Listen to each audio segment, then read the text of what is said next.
Olá, gente, sejam bem-vindos a mais um vídeo no meu canal. Essa é a continuação e a finalização da história do ritual de Patrícia. Espero que gostem. Quando se demitiu, Patrícia já havia providenciado toda a papelada necessária para a compra da casa de fazenda. No entanto, nenhum banco, nem na costa oeste nem na costa leste, estava disposto a conceder uma vultuosa hipoteca para duas mulheres solteiras. Para comprar a casa, seria necessário que elas pagassem uma entrada substancial, e elas não tinham aquele dinheiro, mas sem problema. Enquanto visitava Los Angeles, Melinda se inscreveu em um jogo de um programa de televisão e no dia do seu aniversário ganhou 10 vezes o valor necessário para o pagamento da entrada.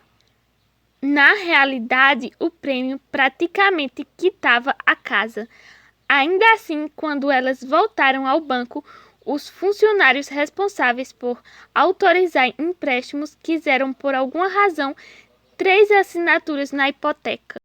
Por causa disso, a irmã de Patrícia, Susan, foi incluída na transação e assinou a hipoteca com as outras duas mulheres. Tradicionalmente, quando um pacto é assinado, o espírito demoníaco costuma arranjar para que 3 pessoas, 3 vontades humanas, participem do compromisso, mais uma vez como um insulto à Trindade.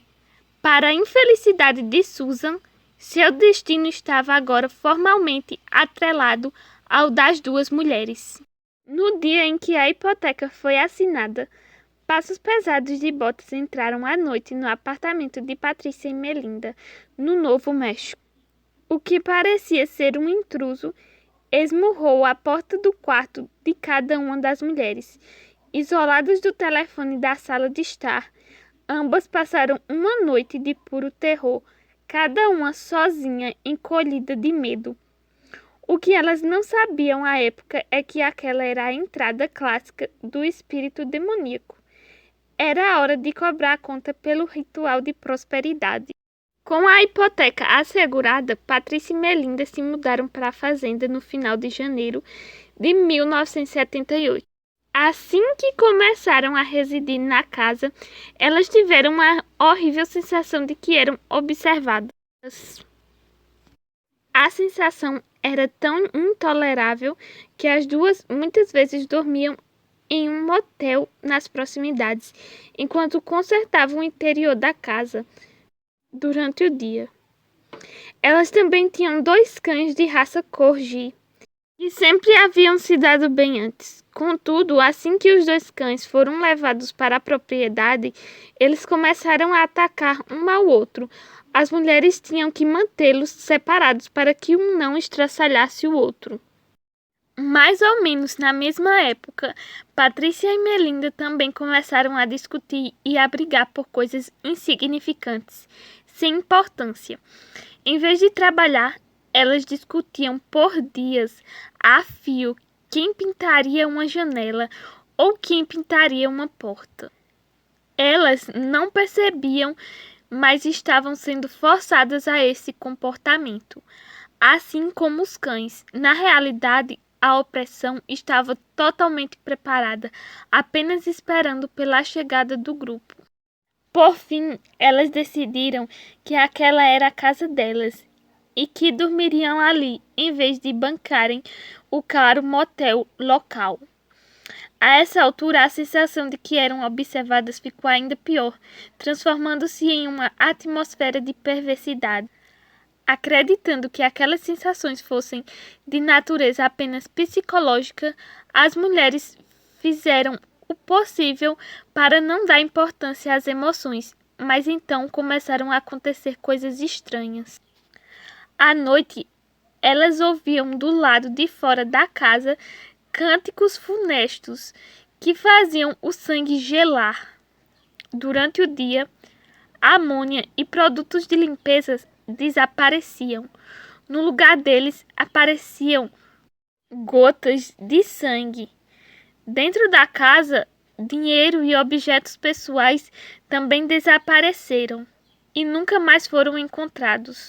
Em uma tarde, ouviram-se batidas na porta dos fundos. Quando foram atender, não havia ninguém ali. Em vez disso, o que as mulheres encontraram foi um rastro de pegadas esquerdas. E isso era um sinal do espírito demoníaco. Essas pegadas estavam na neve, que chegava à altura dos quadris.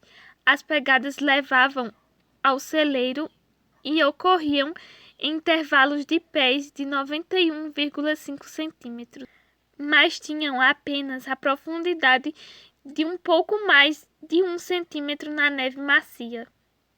Poucos meses depois da compra da casa, a irmã de Patrícia, Susan, foi até lá para ajudar nos reparos. Susan era uma mulher sensível, na casa dos 20 anos. Dessa vez, quando chegou à casa da fazenda, o lugar o sufocou com um terror mórbido, e ela pegou imediatamente um voo de volta para casa. No entanto, ela ainda foi perturbada pelos espíritos opressores, pois, algumas semanas mais tarde, do nada Susan se esfaqueou brutalmente com uma faca de açougueiro. O médico que socorreu a jovem disse que os ferimentos deveriam ter sido fatais e que não conseguia entender como ela não havia morrido.